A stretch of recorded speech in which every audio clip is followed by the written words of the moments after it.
Guys, we're ready to go. So we got you guys hyped up, ready to go. So without further ado, let's get in the information. We're ready, guys. I eat, sleep, breathe this business, and I'm excited. I'm excited to share it. So before I actually break it down today, I do want to tell you 99% of all gurus out here that teach you scaling systems, implementation of this, they use this book.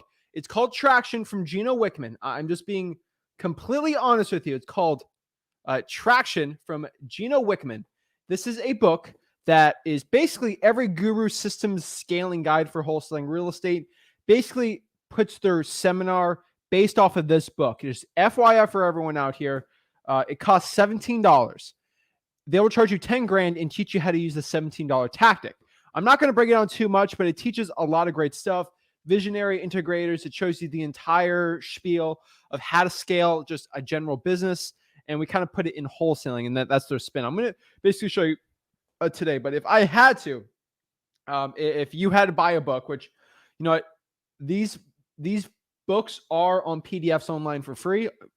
Your friend probably has one. So FYI, go to local library, get something like this. But if you just go look this up, if you had to buy a book, I would buy this book. I don't even personally know Gio, but this is definitely when I started scaling up. Definitely something I have used. And if you're going to pay money in this business, $17 for this book, it's amazing. I don't know the guy, but oh my gosh, amazing book.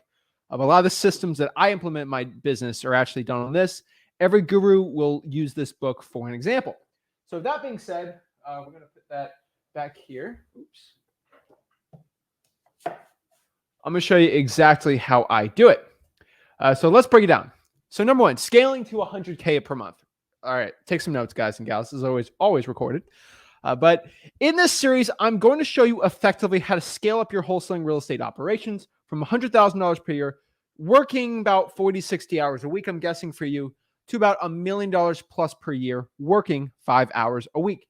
That's exactly what I'm going to show you. And everyone sounds like, oh my God, this is where Zach's going to sell me a course. This is Zach's pitch for the guys. There's no course at the end of this. Everything I give is for free. This is the thing. There's just no like upscale, upcharge on. This is everything I have. Like, it's absolutely for free, and I'm giving it all out right now. So this is legit. Like, I'm not going to charge for this info. Okay. I'm here to give it all for free. Just FYI for everyone. It's all for free. So who am I? So my name is Zach Ginn. Me and my father, Rick Ginn, have scaled up basically our wholesaling operations. We basically combined them about a couple years ago. 3 years ago. I always forget. You know, the panoramic always like takes a year off of everything. But basically, we combined our businesses and scaled it up to around 7 figures, effectively working around 10 hours a week. So I usually about 5 in it. He's got 5 into it. And we could cut it off a little more, but we like to have our hands in it. And working about 5 hours gives us the best, not insane amount of like crazy office employees, but where like we keep our sanity and we don't work too much. But I still want to have my hand in the business a little. So I can teach you guys it. And we also run, like FYI, like a ton of other type of businesses out here. We don't get into it because we specifically talk about real estate investing and wholesaling. I'm not going to be this guy talking about other things, but we run a ton of other businesses. So we work all the time. Just in wholesaling specifically, it's around 10 hours combined for us. And we make most of our money from that still. I want to give you an FYI. Just there's 2 types of scaling systems. For 100K a month, and I'm going to show you the different types. There's a guru way, and then there's the Ginn flip it rake away. I'm going to show you the differences between them. So most guru sales, courses, systems, boot camps, webinars, whatever special name they have for it, mastermind sessions, whatever you're going to call it, they're going to cost you between 15 to 20,000 for like the real legit stuff, like the legit scaling stuff. It's going to be about 15, 20K. They're going because I've been asked to speak at these things. Okay. And I've been offered, to go speak at them. I don't. But they basically force you to get a flashy office, these scaling systems, 50 plus sales staff and employees. And at the end of the day, they usually make around 30% margins and they got like 7, 8 partners. Right? Honestly, that's how a lot of these are. And let me kind of break down the guru fallacy for this. I know this is a bunch of information, but I wanted to show you. So the guru fallacy is basically, I make $10 million a year, all flashy, right? They work about 70 hours a week. They usually spend 50 hours a week in Zooms for coaching calls and about 20 hours in the real business. They're pushing you a car, they're flexing a watch. They're roughly at the end of the day about 30% margins. They'll tell you 40 or 50, but it's really 30. We've seen the back ends on some of these. Some of these gurus come to us and ask us how we get better margins. I'm not mentioning names, not being mean. We actually help some people out for free because we try to be nice. But this guy's claiming 10 million, and 10 million is pushing it. But there's people out here claiming 10. I'm getting a lot of trouble for this, but I really don't care. But basically $10 million, if they have a 30% margin, which basically after paying everyone, employees, overhead, all this, they're netting 3.33 million.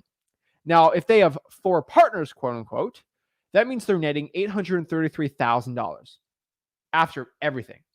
So they paid about 9.2 million in expenses, and they're netting 833,000. That's kind of scary. You got overhead of 500K a month of just fixed costs, offices, R&D, direct mail coming out. Like that's outside of commissions, right? And the problem is if the business hicks up or something, you're losing 500K a month, and like you get sick or something, you're losing 500K a month. And if you're losing 500K a month and you're only making 833, you're burning through your entire salary for the year in 1 month.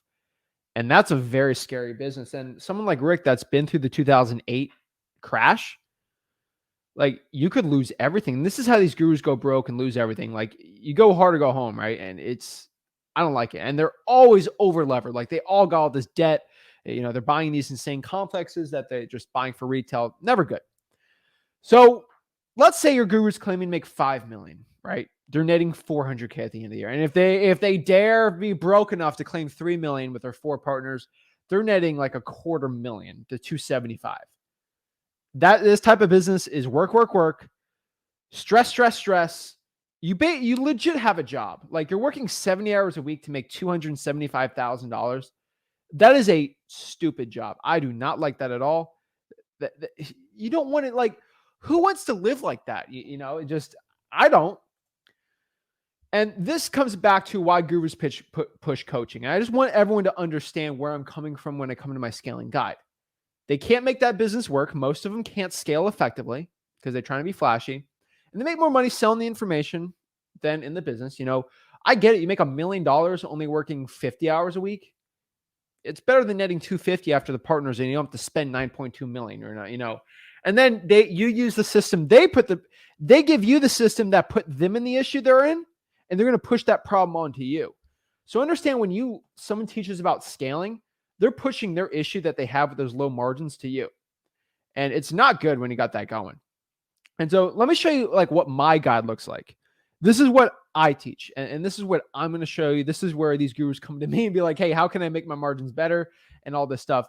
Nobody effectively averages a $50,000, $60,000 per deal like we do in wholesaling real estate, and we got the checks to prove it, right? We're doing $100,000 deals effectively every single month now because we get our systems in place. It took me a while to get there, but we're making millions of dollars per year, running 60 to 70% margins, and that's because we like paying our people very well. We are effectively, me and Rick, working about 5 hours a week. You could do 10, you could go back to 5, right? It really depends. Now, what we do now, this is kind of what my business is per se. Everyone knows why I teach, why I like teaching wholesaling. I teach wholesaling. People learn a lot, and sometimes they send deals to me. We're making a lot of money on JV deals. I just, FYI for everyone watching this, I do a lot of real estate wholesaling deals because you guys send me a lot of deals. I make most of my money legit in my own business, making my $50,000, $60,000 deals. But like, I'm splitting like $20,000, $30,000 checks with y'all. Like, it's fun, like I enjoy doing deals with the subscribers. And that is my end goal right here. This is why I help teach people out. Like, hey, if I can help you make $1 million per year and you start virtually wholesaling and you send me some deals and we split them, you're going to make a lot. Like my success is your success. Like when I do well, I teach you it and you do well. Sometimes you send me deals and we both make money. It's a win-win for everyone. And the United States is a really big place. You do a lot of virtual wholesaling. So FYI, we make a lot of extra dough from just doing JV deals on top of that, which we're going to show you too today, how you can start doing JV deals with people. Other way, probably not on the scale that we are, just because most people don't have the subscriber base that we do. But we're probably the largest YouTube channel that is JVing actively with the subscribers. So it's working well for us. So JV deals on top of that, basically 100% profit per se. Like obviously I got to pay my people, my dispo team on it, but you got to remember too that like if I can do 5 to 10, like 10, $15,000 deals per month, that's like, it's a good amount, y'all. Like I'm just telling you, like if I can make like 100K a month on just JV deals and I give like my people like a 15% cut on that, and then I cut that in half, it's a pretty healthy amount. You know, you can almost make $1 million just from YouTube, from just teaching people. It's pretty cool. And I do deals and it gives me a better pulse on the industry. I don't have an office. I have very low overhead and there's very, very low stress in my business. That's the coolest part about it. Like you guys see what like I'll go travel somewhere for like I'll go out of the country for like a couple of weeks. I don't have to deal with it. You know, like these gurus, I have to go on like weekend getaways. It's like I go on a 2-month getaway. You know, still make the same amount of money, and that's my problem. I want to tell you is the way I do this, the way I'm going to structure this today, so everyone understands is I have family. If you know this channel, if you know the way I do it, the way Rick do it, the way we preach on this channel, family over everything. You know, you put your family first, your health and your finances. Like if you can have these in place, that's what everything is. And I value spending time with my family and my friends. Just FYI, I do not want to be working 100 hours a week.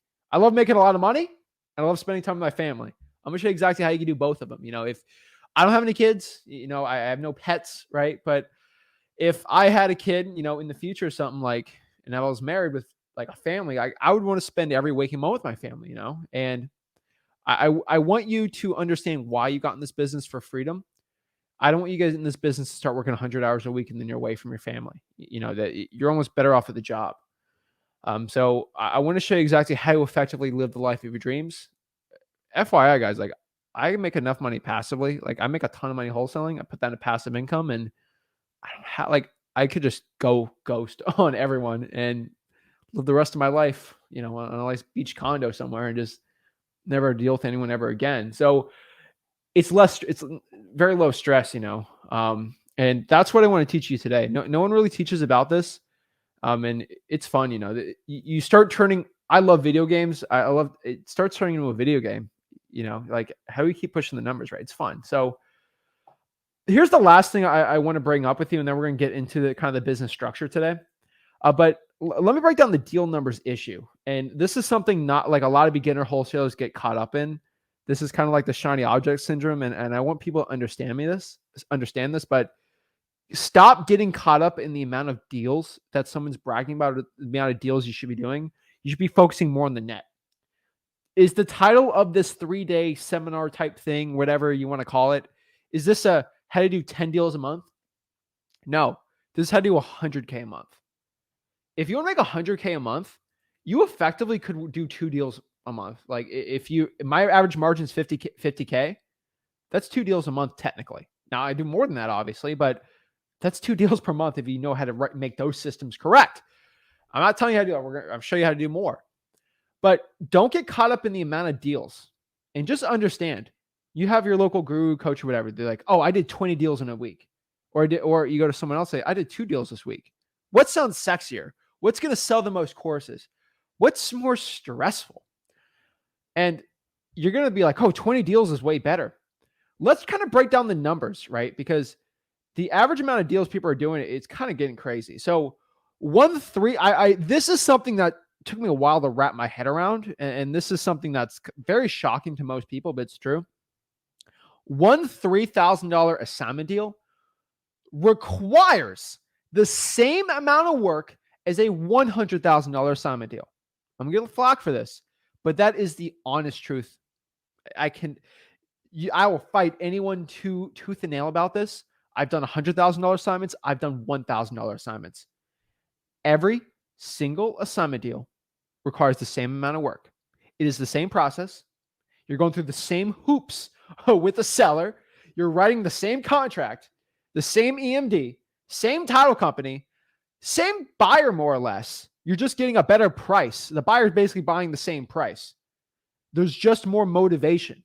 And that's why we make money. You make money in this business by the amount of problem you solve per deal. So if it's a huge problem, aka a really, really big problem deal, you're going to make 100K.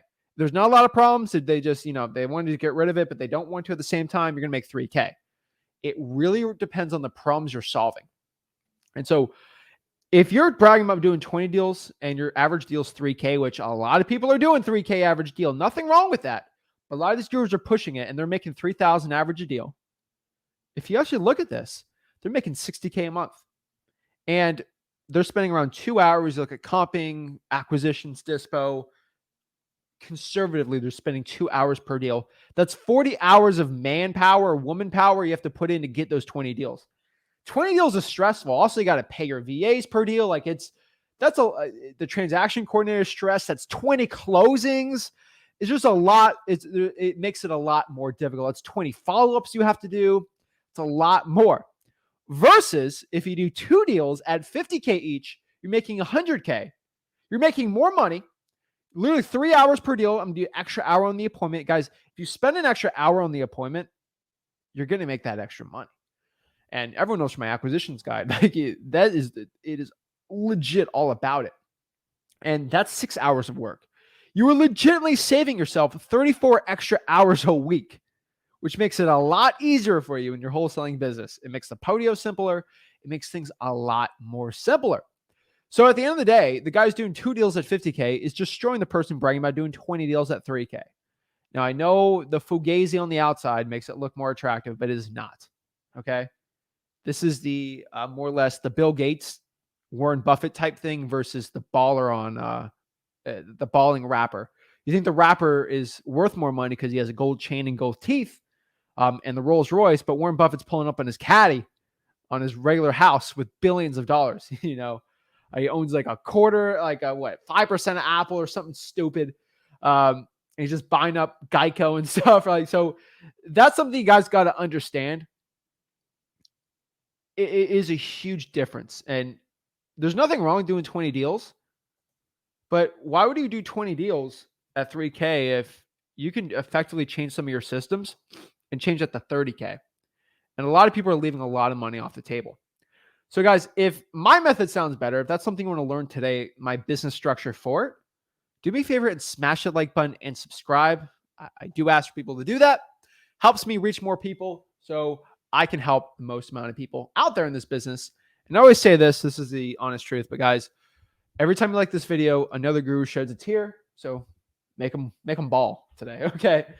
But that's what it is. So let's get into systems, guys. I'm excited for this one. I'm excited to share my systems out today and show you. So without further ado, let me show you what the business structure looks like so you can understand this. This is what basically a good system will be. Let's just do like rough numbers. Like I'm a little above this type thing, but like if you're just roughly trying to make 100K, going from 100K a year to 100K a month, $1 million plus, this is really what it's going to be looking like. So this is basically the 100K a month wholesaling system. And more or less, this is what ours looks like. It's a tad different. Our market is a little more different, but for most operations, virtual, like if this is kind of close to my virtual operations, but you got you at the top, right?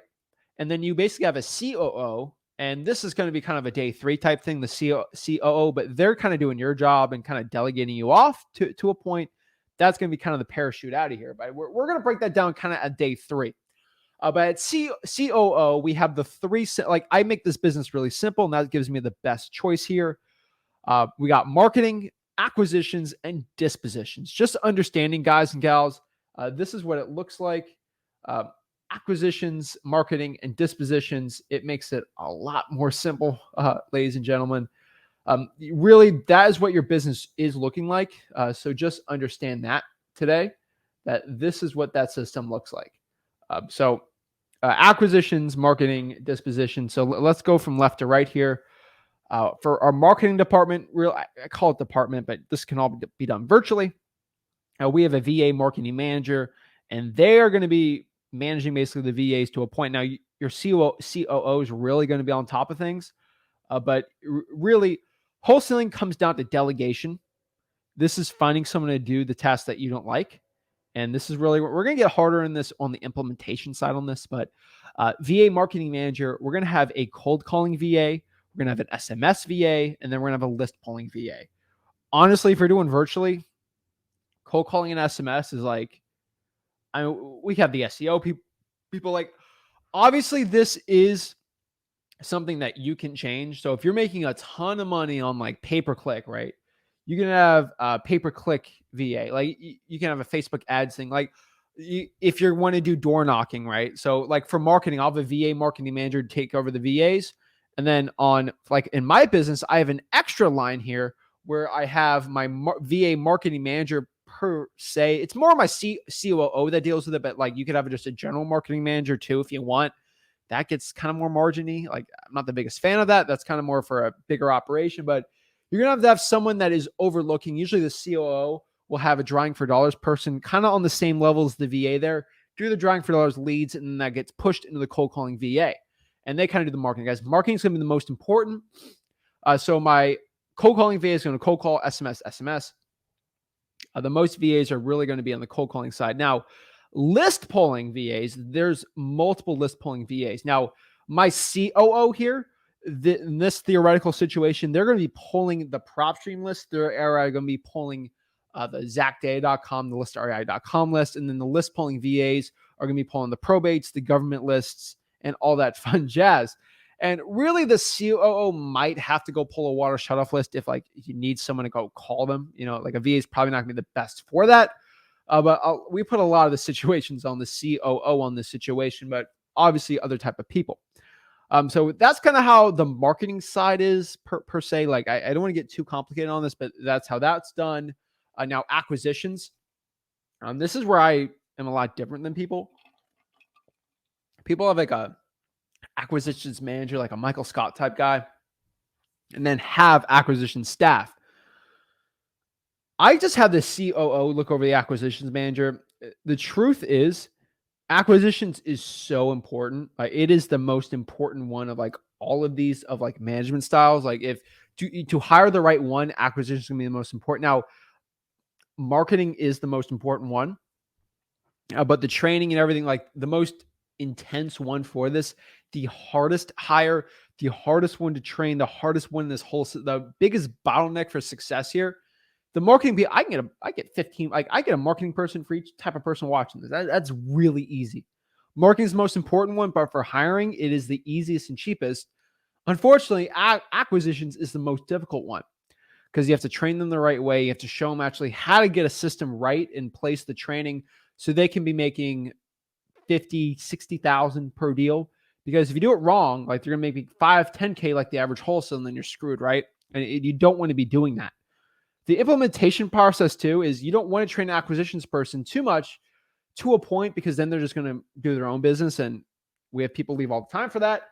And then there's systems around that too. I'll be sharing too. And then also on this one, we have the kind of the managers there. So you can have one. I prefer an acquisitions manager, and then I prefer a virtual one. So I prefer having two.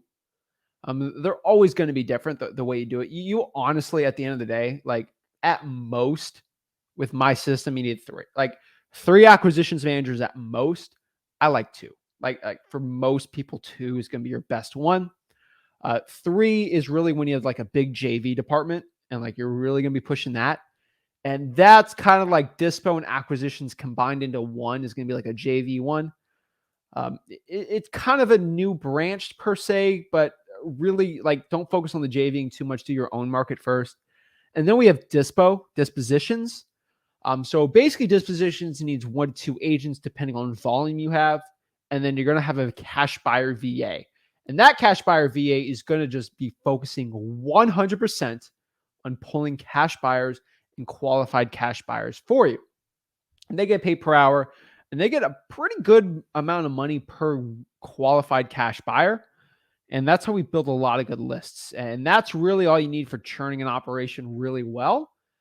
The next question here is, here's my favorite one. You know, it's like, you pay all this money for the seminar and they teach you this and you're like, how much do you pay them? They're like, oh, I don't know. And they're like, well, you got to figure that. It's crazy the way they do it. So let me show you exactly how you pay these people. So I changed the bottom right one because we kind of upped it a little more from last time just because of things. But really what we do is your COO should be getting about 10% of all your deals. And then you give them a base pay. That's usually what we found the best to be, because they got to make more than the acquisitions manager. Your VA marketing manager, they roughly should be making about $50 per deal, and then about $200 a week. Like if they're really pushing things and they're managing really well, I don't see any problem with that if you're running an effective operation. Obviously, it's one hire at a time, right? And basically, the VAs there, they're going to get paid $25 per appointment they get, $40 per deal, and then basically $4 to $5 an hour, closer to $6 now. That list VA is probably closer to $7. I'll add an extra dollar onto that. Things do change, and obviously, we're making more money. We want to pay our people better. Acquisitions manager is roughly 10% of the deal. If they're doing 3-4 deals themselves, and your average deal is $40K, that's pretty, like, I mean, they're making like $12K a month. You don't want to cap them. And it's good. Like, honestly, most, that's perfect, right? And then your COO is going to do well too. Now that base pay is dependent on like what you're going to do. You could do, I don't know. Like each one's different, right? Like you could do 3K a month, 2K a month, 5K a month, like it depends how good that COO is. It depends how much the burn they're putting off. Now, if you're working 5 hours a week, you're probably going to push them to 4K, 4 to 5K a month. Like if they're making good, like you're in the multiple millions, you can push that to 6K a month. Like it really depends, right? And then it just like, it really depends on the base, right? And then you go to dispositions, right? I really like to pay my dispositions people. It depends if they're doing the assignment. Now, if they are doing like a wholesale on it, they're going to get about 8% of the deal, probably 5 to 6. Like obviously, if you're making less, you got to give them more of the deal. And if you're making more, you give them less. And the cash buyer VA is $6 an hour, and we usually give them 20 to 25 bucks for a qualified cash buyer. And that is roughly how much we pay our people. And that's pretty much the cost of things. So that is our guide. That is our business structure here. Let me know in the comments if you have questions about that. But really, that's the way we do it. It's not for the faint of heart, right? And these hires have to be done one at a time. Okay. One at a time. It's going to get easier and easier and easier. So really, like, we're going to get an implementation on the systems, like who to hire first. I'll give you a quick spoiler.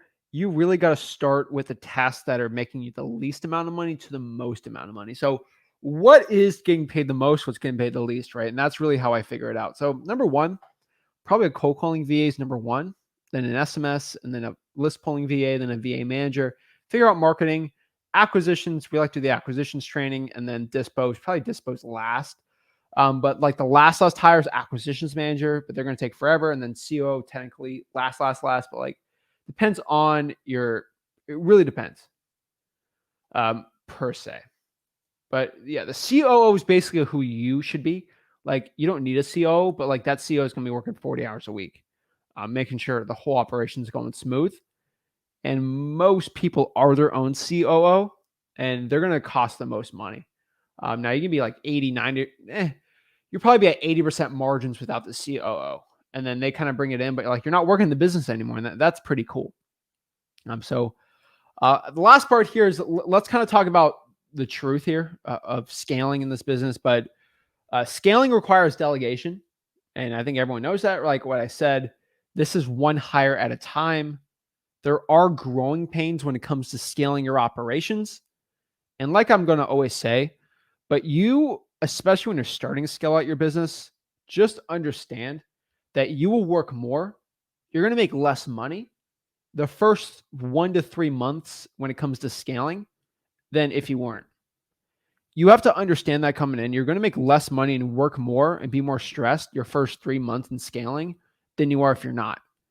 And that's because you're just spending time training and you're paying them and they're not making really any effective money. The money comes when you train them. So let's get it going, guys. 100K a month systems guide. Let's break it down. So number one, today we are on day 2. So what we're going to teach today, we're going to be breaking down our systems implementation today on day 2. So basically we're going to first be hiring. So we're going to break down, you're going to start hiring people to do what you do just slowly until you're not in the business anymore. So figure out basically what you're doing in the business this week at 100K a year, and then start hiring people so we slowly get out of that system. Keyword is slowly. You're Slowly. not changing everything overnight. This is a process. Yes. Because you still got to keep the revenue coming in and running your business. You can't just hand the keys over and walk away. You're not set up for that. No, not yet. So the one thing you got to understand, this is always a funny picture, but it's absolutely true. Is that me on the right? I guess so. I guess I'm on the left. But you have to understand wholesaling real estate like basically a mini-me to a point. So you're going to be on the right, and your employees that you're hiring for your system are going to be on your left. What you have to understand is it's going to be your mini-me. Does that mean they're going to be as effective as you? No. But they're going to be pretty close, like 70, 60% of you. And that is the best you can do. So understand, you would rather get 100% of, you'd rather get 60% of $5 million than 100% of $1 million. And effectively, the mini-me is going to be running your operations because they're basically you, your mindset, your systems. They're not going to be as good as you, but you can't do everything together. You can't be on the phone 25 hours a day, but your employees can. And that is basically the point. And it's kind of funny, but it's the absolute truth. You are going to look for your mini-me. So you look for a cold caller.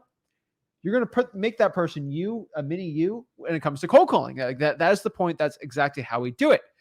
So let's break down some systems implementation. So what we're going to break down today exactly is who to hire, how to hire, the order of the hiring when it comes to your systems, how to train your employees effectively in wholesaling real estate, how to actually manage them the right way, the 4 types of meetings you have to have with your operations, how to create goals and systems, especially with your employees, and lastly, how to actually run these operations. So let's break down number 1, who to hire, right? And that's a pretty effective one, right? Like, who are we supposed to hire first? Like, what are the hires? So number 1, we kind of look like who to hire. We kind of see the hierarchy chart we talked about yesterday, the business structure. And we see here, we got us on the top, a COO, marketing, acquisitions, dispositions. Really, you have to make this chart for your business. Maybe you have a lot of other type of VAs. You have a door knocking person that you put in marketing. They're not a VA. Maybe you don't. You have cold callers.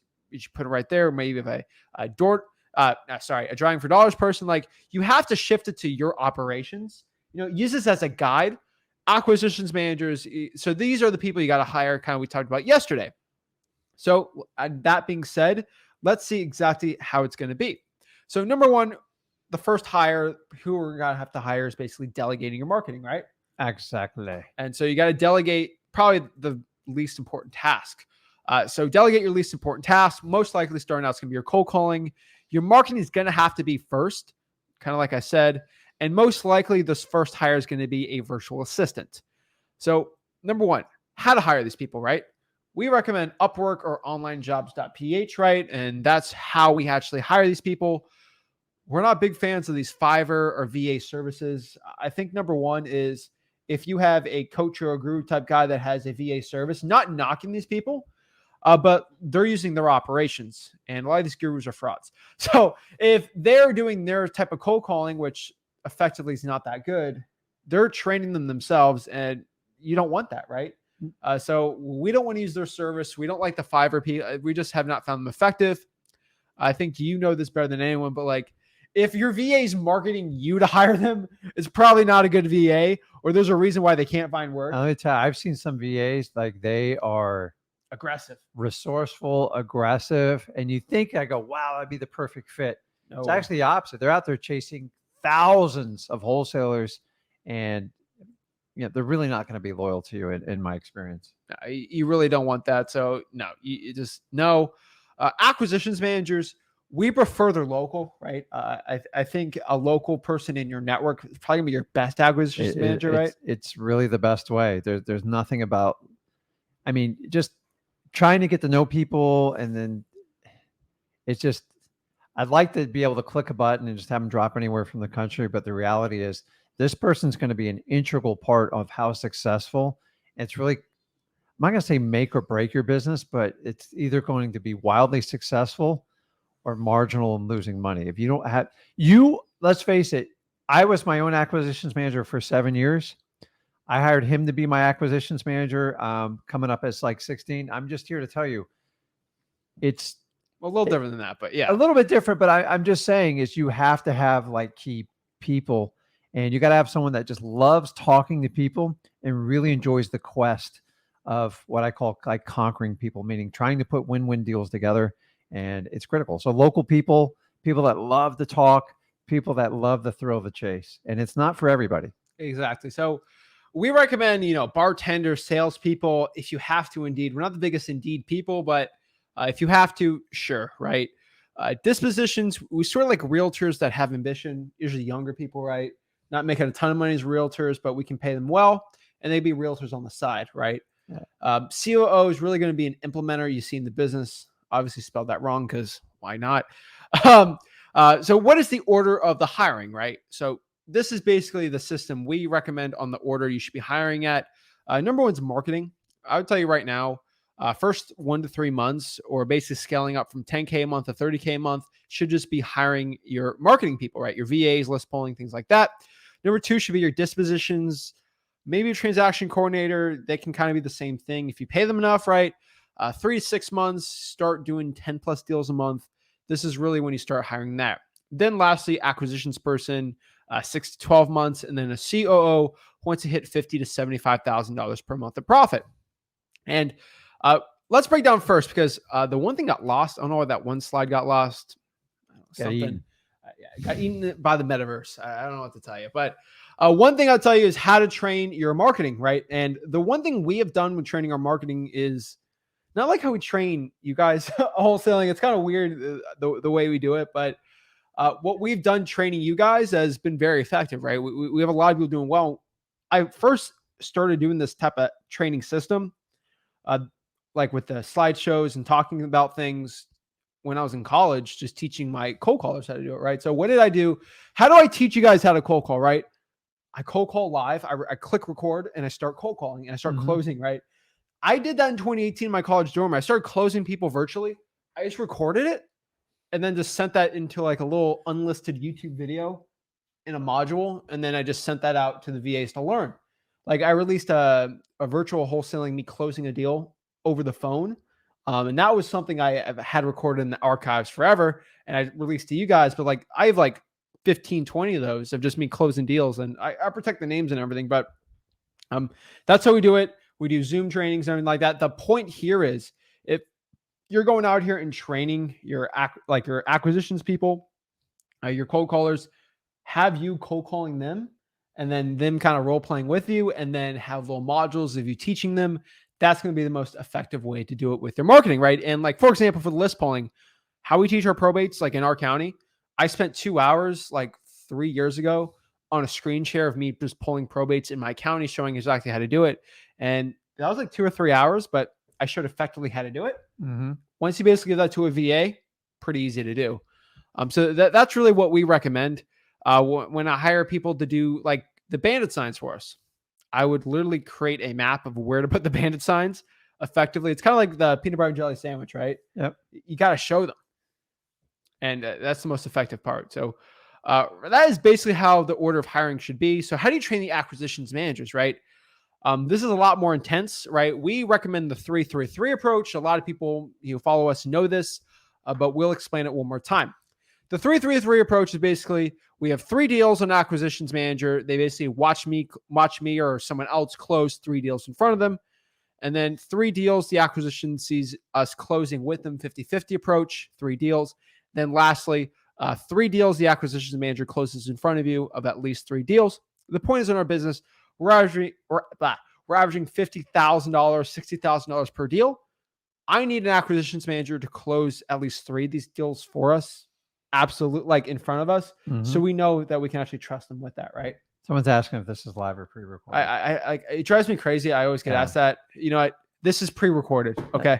Fine. All right. Guys, it's a lot of information, so we have to get through it so we can help everybody out with the one-on-one. But I'll just tell them it's 5:21 p.m. Eastern Standard.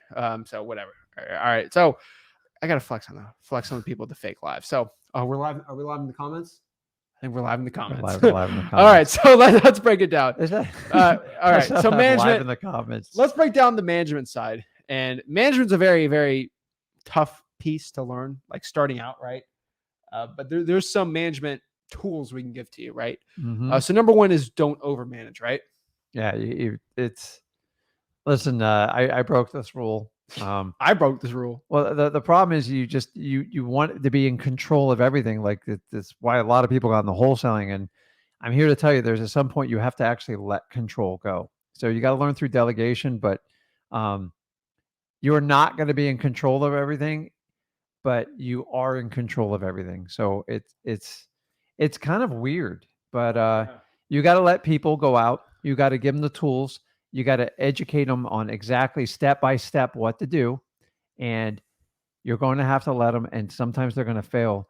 And your ability to auto correct them, kind of like your iPhone does, you can't do it. You got to let them make a mistake and let them kind of sit in it. And then the key is you have to lead by example. You can't just sit there and bring them in like you did in the principal's office. Yeah. I spent a lot of time in my principal's office.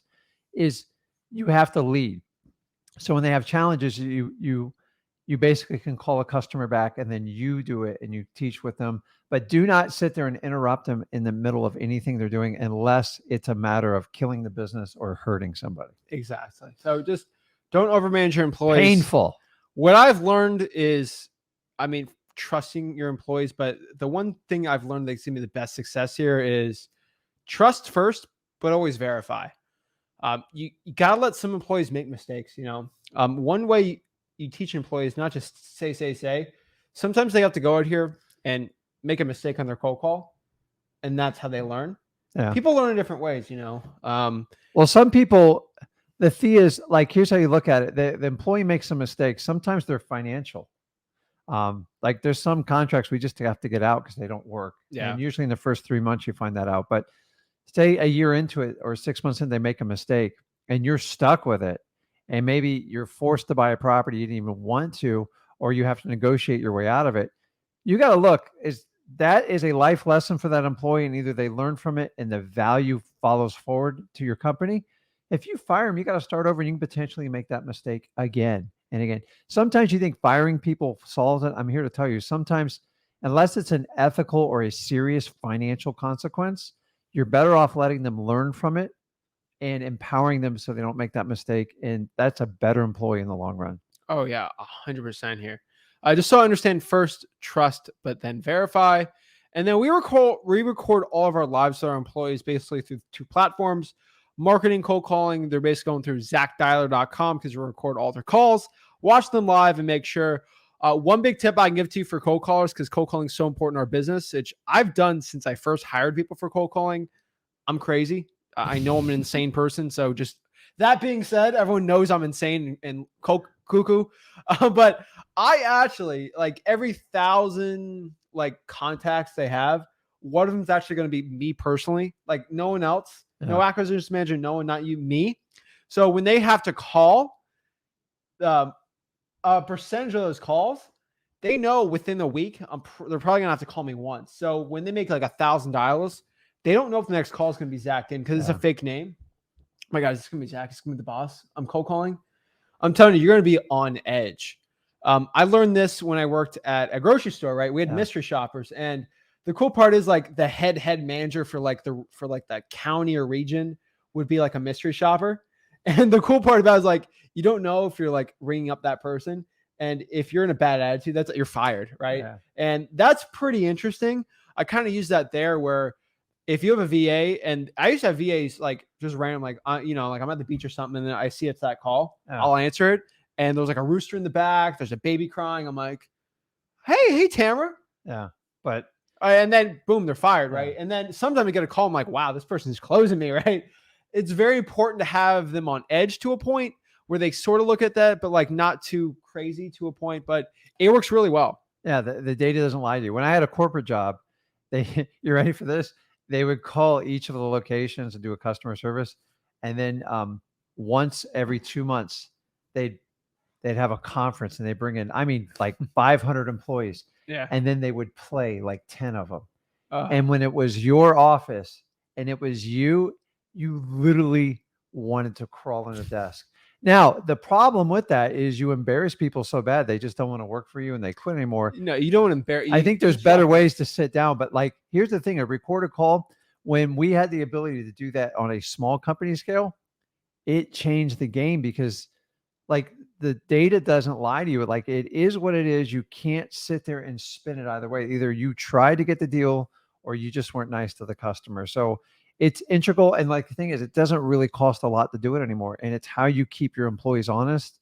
And guys, remember, we pay a lot of money, put a lot of energy in finding these leads. If you're going to delegate that task when you get to that point, it's everything. You have to do it. Do not avoid it because it's going to be problematic. You can find out how often they're answering the calls, how much time they're spending with them. You can get so much data from it. Don't overlook it. Exactly. Game changer when that happened. And I hate that word, but I'm telling you, probably one of the biggest innovations to manage your sales force, because before that, only large corporations could do it because it was very expensive. I agree. That's why I like Zach Dialer. And then basically we use CallRail for acquisitions people, all of our postcards. Basically our follow-up calls are all recorded through CallRail for quality assurance for ourselves. Now, once you start getting this business, you are literally going to do 4 types of meetings. These are the 4 meetings you're going to have with your entire staff and systems. You're going to have daily meetings, you're going to have weekly meetings, and then quarterly meetings and yearly meetings. Have the COO do the daily meetings, not you. Weekly meetings, quarterly meetings, and then yearly meetings. That is the effective way to do it. And you're going to have goals on these meetings, right? So number 1 on these goals, you're going to have to be realistic. But stretch. I think if you're too crazy with your goal, you're just not going to have 10 million. We're doing 10 million this year. Make 10 million in a week. It's not going to be well. Have realistic goals once you start. Don't hit a million first. If you don't meet those goals, it's not going to do well. So be realistic with them. Small growth in short times is going to be the best way. Focus on profit versus deals. Like I kind of said yesterday, it's better to do 3 $50,000 deals than 20 $2,000 deals, right? The deals thing's overhyped. It's how much profit you're going to keep at the end of the day. Because you can do a deal and not make money. That's a little secret people won't share with you. So I only do deals that make massive amounts of money, but I've been doing this a long time. But guys, you didn't get in this business to work for free. So I don't care how many deals you do. The question is, how profitable are you? And what are you doing with your time getting into wholesaling? Do you want to spend more time with your family? Do it. That's the beauty of this business. You cater to how you want to rule your lifestyle. Exactly. And then let's break down some of the tools we actually use when it comes to implementing the systems. We've kind of talked about this before, but we'll break it down real quick. Number 1, we use CallRail. We use Podio for our CRM. Podio. Everyone's just like, you got to use this $5,000 a month CRM. We go promote my CRM. No, I use Podio. Everyone's like, but Zach, when you're doing your SMS texting, why don't you push the call to put the lead into Podio? Guess what happens when I'm cold calling and I have a good lead and I push it to Podio? Ready? John Smith, 123 Main Street. What are the notes? What's the dog's name? Why do they want to sell? You're literally clicking a button and it just goes in the Podium. Now your acquisitions manager doesn't know anything, right? Yeah. It's guys, manually put in the notes on Podio. I promise you, if you have that many leads where your cold caller has 10, this is pushing it, 10 extremely motivated sellers a day from cold calling, that person needs to be paid a lot more, right? Yeah. Guys, you're going to get 2 or 3 at most from a cold caller. It's not that hard. It is very simple, guys. So Podio is all you need. I don't care what you say. Oh, we have too many leads. Well, you don't have enough cold callers then. Google Drive and Sheets is where we put a lot of our stuff. Do not put all your marketing lists on an Excel that you have backed up on a computer and then the power goes off and the whole, the hard drive gets shot. You don't want to deal with that. It gets water damage or whatever. Keep it on the cloud. That's a game changer from me. One thing I always do is what I like is I travel places too. And then sometimes I'm at home. I'll go to your house. I'll be in the studio, at different places. I can pull up anywhere in the world. I could literally go to a library in New Mexico and pull up my Google account and my marketing list there. I could do it on my phone. It's just the cloud is so effective. So Google Drive and Google Sheets is definitely probably the most important one. We can collaborate on the sheets. ZachDialer.com, like we said, for the cold calling systems. ZachData.com, really for comping, for a lot of virtual stuff too. We like it for cash buyer data, and we do pull some lists from Zach Data. A majority of our lists are from ListREI.com when it comes to the Drawing for Dollars, Drawing for Dollars app with ListREI.com. basically pulling our direct mail stuff. And there's some other stuff on there, the pre-probate zombie properties, PropStream, listrei.com. Mailingmastery.com, that's our number one marketing channel. Our postcards, just go to mailingmastery.com. That's the postcard we use, our system, all that stuff. It is all in there, guys. And then basically government websites for pulling the probates. I always look at the property appraiser for everything permits. Really, we love Batch, we love PropStream, like we love the services, but those services aren't going to tell you how old the roof is. And really asking the seller is going to be the best one. But Yeah. for most places, you go to the property appraiser and see when the permits are pulled for the roof. That's going to be the closest you're going to figure it out. So it is essential still. I don't care what service you have. You're still going to need to use that. And then lastly here, the MLS. We love the MLS for comping. We have access to it to do it. It is the best comping tool we can find. Find great cash buyers from it. Not everyone has that. So Zach Data is probably the closest thing you can get to it. But that's what we use. So let's kind of break down exactly running the operations, right? Basically, how we run it is we're going to slowly, again, like I feel like we're repeating ourselves a lot, but honestly, it's very, very simple scaling the operations. It takes time, obviously, but it is very, very simple. We're going to slowly hire out the tasks that you do, and we're going to slowly hire that out, right? And that's going to be very important. We're going to be focused on adding more lists and systems. Sort of what I mean by this is when you're running one operation, like a one-man operation, one-woman operation, you can only cold call a certain amount of lists, right? You don't have enough bandwidth, right? Mm-hmm. The point of hiring people is you can add your bandwidth on there. Exactly. It's very hard to cold call all the high equities, all the arrest records, all the fire damage properties, all the water shutoffs, all the probates. Like it's every type of motivated seller list. It is very hard to do all of it. But the point is you get cold callers, acquisition staff, everything. Mm-hmm. It's a lot more simpler to do. So that is definitely the point here, guys and gals. You want to start scaling that out. And that is the point. One thing we've done really well in our operations is we've always experimented. And I cannot stress this enough. Experimenting is probably going to be the most profitable thing we've ever done, especially in like high level stuff. For example, when SMS text blasting came out, that was experimental for us, right? Mm-hmm. And we eventually put it in the business, right? We tested it. Trying the pre-probate list out. Yep. That was an experiment. Worked well. But we've tried some things that did not go well, right? So I'm telling you guys, about 10 to 20% of those experiments are going to do well. But when they do, you find something that works well, you're going to have to go after it very hard. And that's something that we always do. We always talk about. So always experiment. If you know a list works, you may need to hire more people just to do that list and just go harder on that list. So always experiment on there and then find your VAs for it. One lesson I've learned, you've learned this too, but never stop marketing, right? Yeah. Never stop. It's like taking all the blood out of your veins. It's just a matter of time before you're dead.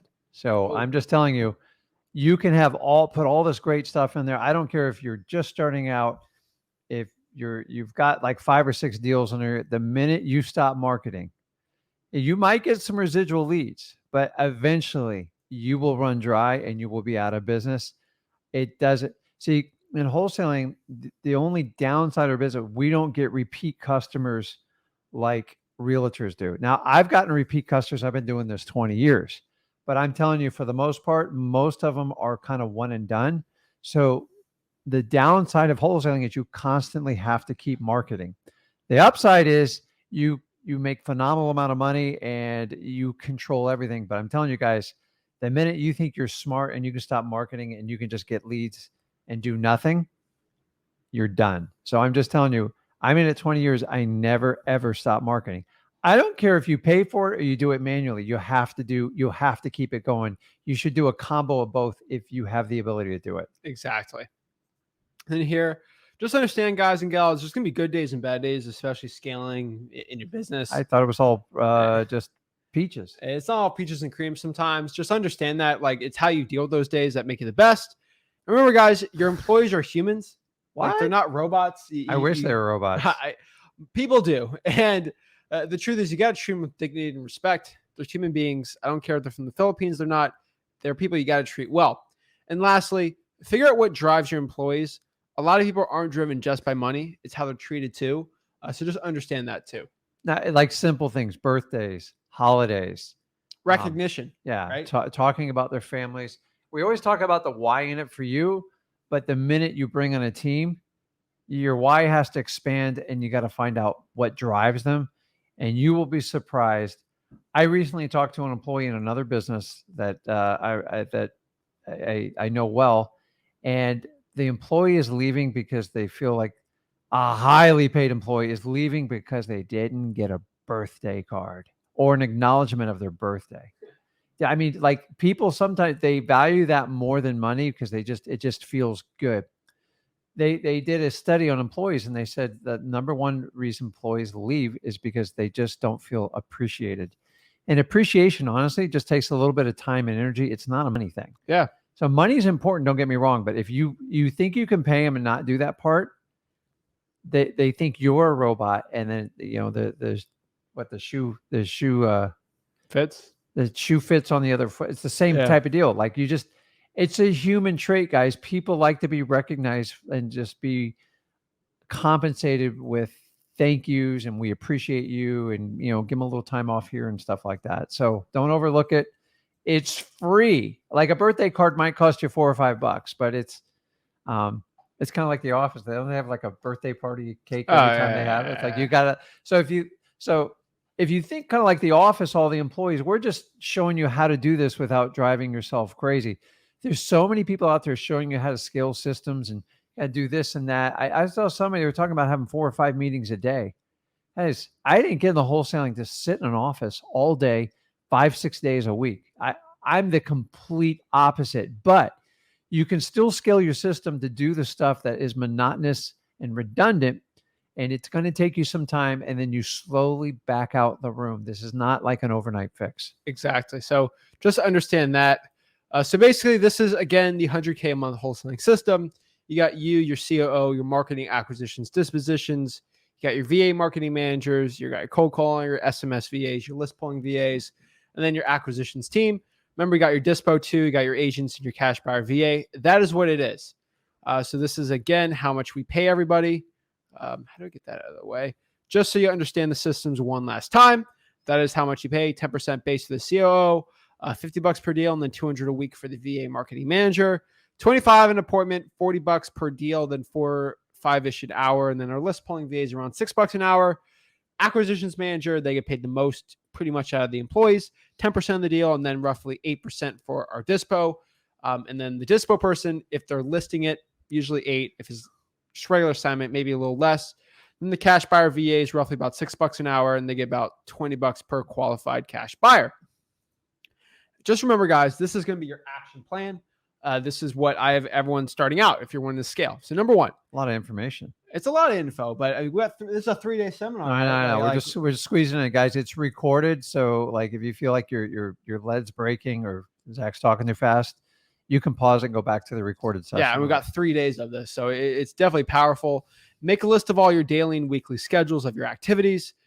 Find out exactly what marketing activities you're doing right now. Your list pulling, cold calling, SMS, all of it, right? Figure out what can be delegated first and easiest and start hiring from there. Here. Okay, I got to switch this over here. Okay.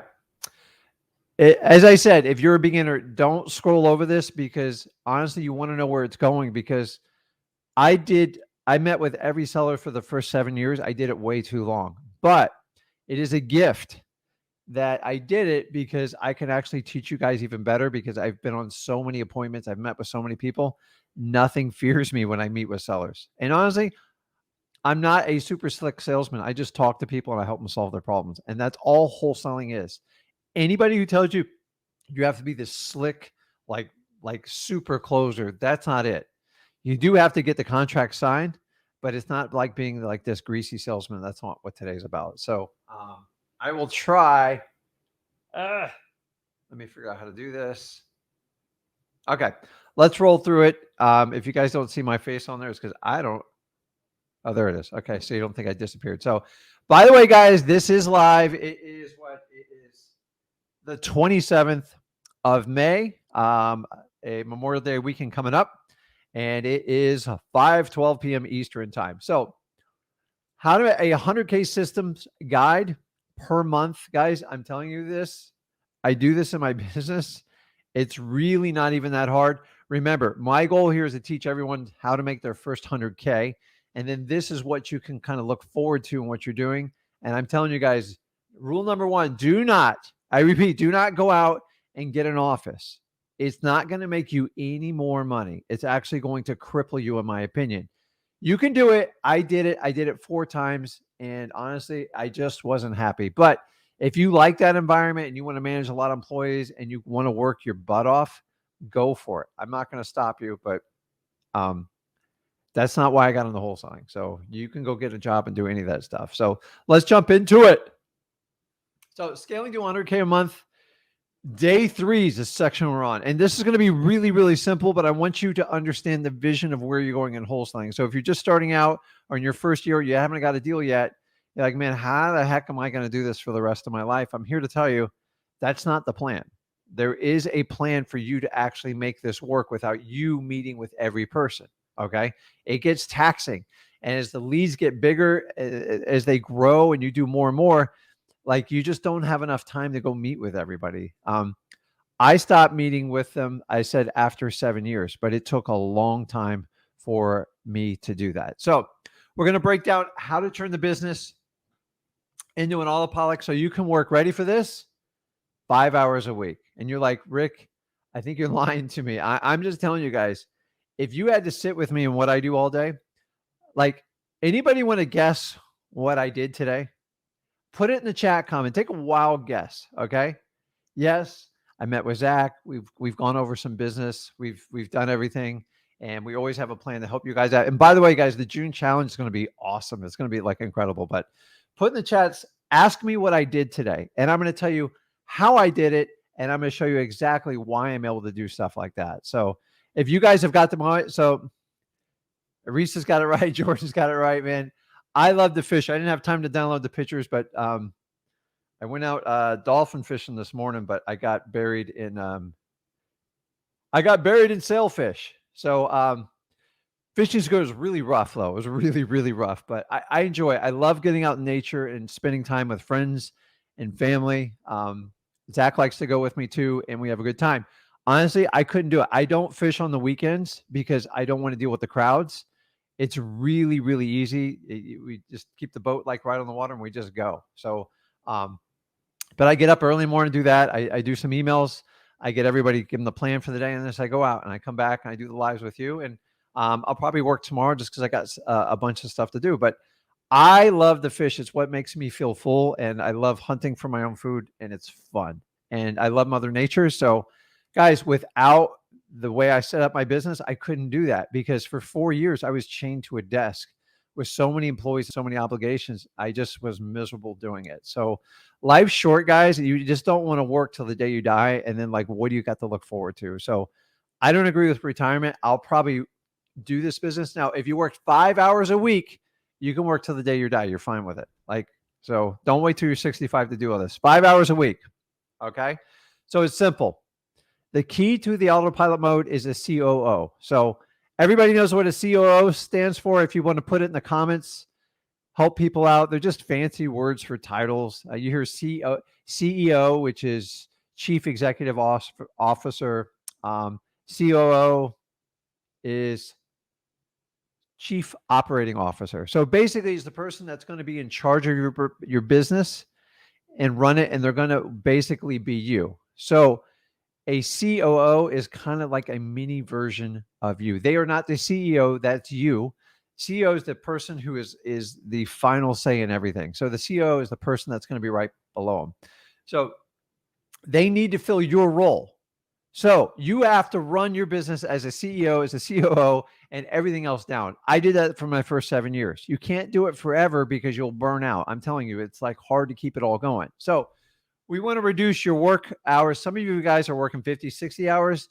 Some are 40, and we work it down to 5. It doesn't happen overnight. It takes time. And we're going to show you the key points on when you want to implement this stuff. Okay. So COO, Chief Operating Officer. Okay. So maybe that's me. Maybe that's Zach. But honestly, I did this with Zach when I did it. Actually, I trained him to be a COO, and he actually is a COO. For our wholesaling operation. He oversees all the employees. I got to be honest, it took me a long time to step away from it. And honestly, I'm here to tell you, and if you guys raise kids, there's an incredible satisfaction for somebody stepping up and taking over your role. And tell me if you're a parent, and this is the truth, okay? We all want to protect our kids and we don't want them to go through all the hardships we go through. And we don't want them to go through the struggles because you're scared they're going to get hurt. It's going to be frustrating. And I'm here to tell you, you got to let your kids go through it. I'm not talking about putting them in harm's way, but Zach got eaten up a little bit when this first started, and now he's so much better for it. And I had to just step out of my own way to make it happen. Did we lose some deals? Yeah. But right now, honestly, he's as good as I am, if not better. I just have more experience. That's the only difference. So he does some more cutting edge stuff that he teaches me, which is great. By the way, a CEO, I don't care what their age is. Like, if you could find someone like Zach to go in and like run your business, you would be crazy not to hire him. So, basically, you're going to find a mini version of you. And here's the secret: they are never ever going to do what you do to your 100% satisfaction. I struggled with this for way too long. If you can get 50, 60% and just upping it like 1% every other week or even month or even year, then you'll get there. But they're never going to be completely you. We all have our unique abilities. We're all different. So how do you find the right COO? This is like the biggest challenge. How do you find your own mini-me? This is at a very, very basic level. Okay. Number one, you need an employee that's an integrator. Okay. They can't be a visionary. So I'm here to tell you, full disclosure, I fit much more in the visionary role. I have ideas. I run with it. And like, I'm really good at like making money. It's like what I'm good at. But honestly, I'm better. My real gift is connecting with people and solving problems, which makes money. So I always thought I was good at making money. The truth of the matter is I'm good with connecting people and I'm good spelling out a plan. Now, an integrator is the person that you go, here's the plan, go execute it. So you guys know execution is actually it's as valuable, if not more valuable than the visionary, and even the CEO, because if they don't execute, the business fails miserably. So you guys see businesses fail all the time. 9 out of 10 businesses fail. Why? Because people don't execute. You can have all the ideas in the world. Give me someone that can execute and you can dominate any business. So you need to find someone that is not the visionary. Like, you ever met someone that all they do is have idea after idea after idea? Find someone that goes out and will knock on 100 doors, or someone that will make, 5,000 calls, someone that will execute. If they execute, this is what you want. You cannot have dreamers and visionaries, because you're never going to get anything done. Remember, you starting out wholesaling is you started out as a visionary. Some of you are really good integrators. I'm a decent integrator, but there's people much better than me doing it. And it took me a long time to figure that out. So you need to find someone that can execute. This is what we call the integrator. Okay. So Rick, when do I start this process? Honestly, until you're making 60, 75K, I say 100K. Just dive into wholesaling. Okay. Everybody wants to just like, I want to skip the journey and I want to make 500 grand a year and I want someone else to do all the work. You can easily get there. That's a no-brainer, but you have to take the walk. Okay. If you don't, you're never going to be able to train and lead your employees to do it. My personal recommendation would be 100 grand, but you can't even consider this before 75, in my opinion. So I think it used to be 60. Now it's 75, but remember, you have to get. And so like, okay, well, Rick, here's another way to look at it. When your plate overflows and you have more leads than you can contact in a day, and you got 5 appointments scheduled and you got this closing, all these things going on, that's when you need to start considering bringing people in. Okay. Me and Zach talked yesterday in detail of who you would have to hire first. If you missed that video, go back into it under the day 2 series. And we go into grave detail who you hire first. And by the way, it is not the COO. That's one of your last hires. Remember, that's the person that replaces you. And remember, they're going to do your job. So you have to do your job really well before you can bring them in. And here's the key is they need to get paid, because you didn't get into wholesaling not to get paid. You want to help out as many people as possible. And in return, by solving as many problems as possible, you will be rewarded, and it is going to be through your finances. Um, so we're not going to be cheap on these people. So you've got to be making X amount of money, because you're going to find out when you get to that whole CEO, you're actually going to take a pay cut, and it's going to hurt a little bit. But remember, you're not in the business every day. It's like a stock that you know is going to go up in value every month, and all you have to do is collect the check. But you do have to follow up with systems on it. Okay. So the COO, which is the Chief Operating Officer, this is basically the roles. They're going to do daily meetings. They're going to do the hiring and firing. They're going to train employees. They're going to make decisions, and they're basically going to report to you. Well, I'm listening to this there. Okay. Guys, does that make sense? They're basically, you're just replacing yourself. Do not complicate this. Okay. We have to have plenty of income coming in, and you have to feel a little bit overwhelmed. Actually, you got to feel a lot overwhelmed. Okay. I waited till I was completely buried. Okay.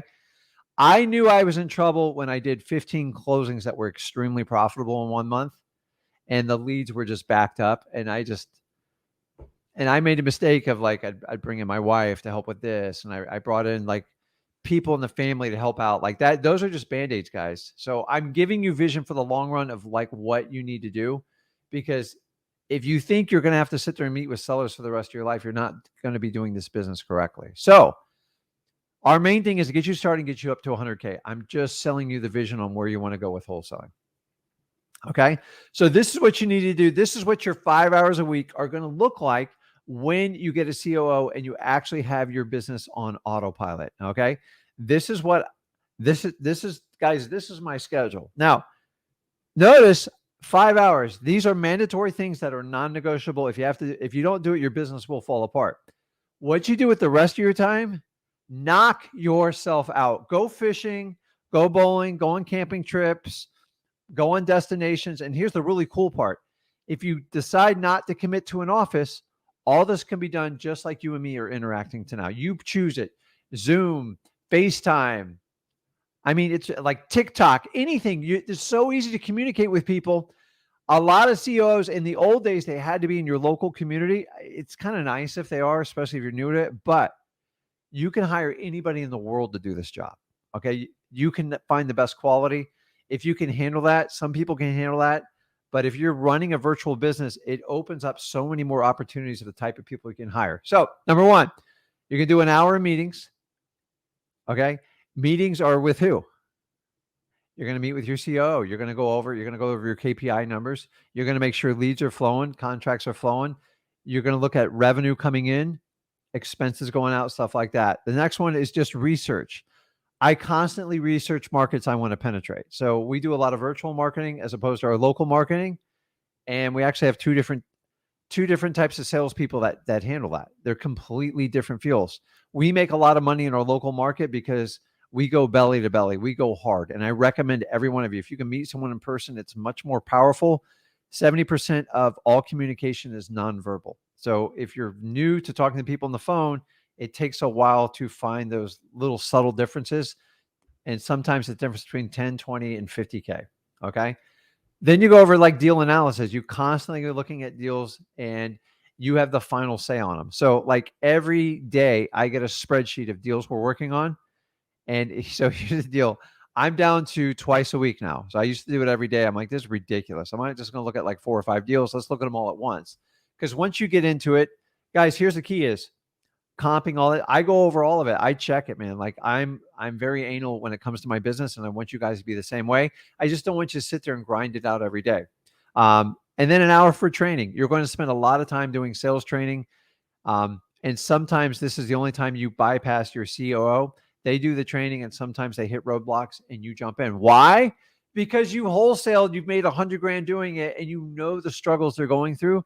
And to be a leader, you got to jump in. One of my favorite things to work with Zach and our team is actually go on appointments with them. I love dealing with like problem sellers. Like I just love the challenge. It's like the June challenge. Like, give it to me. Let's go. Because they all go, well, he's difficult.